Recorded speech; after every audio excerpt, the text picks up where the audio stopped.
The European Union is demanding access to British waters in Brexit talks, but as Boris Johnson holds firm, French fishermen are fearing the worst.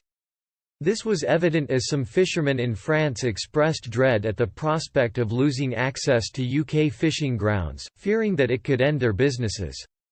Boulogne-sur-Mer, a city where a key French fishing port is located, is home to many of these fishermen, with one claiming they will have no plan B should Mr. Johnson and Brussels fail to reach a deal.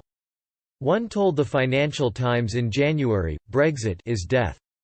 I have no plan B. I have €1 million of debt. What am I supposed to do?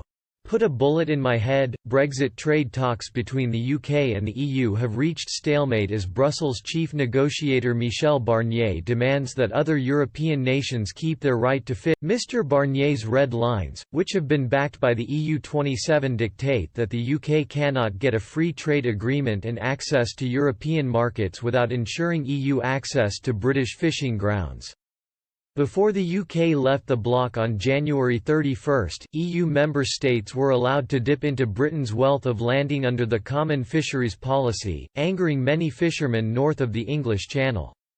France is one of many nations dependent on British fishing grounds.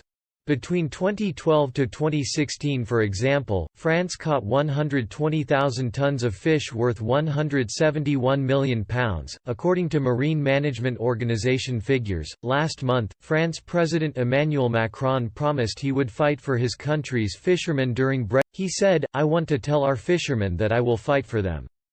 If we do not get the same access as today, we will seek compensation.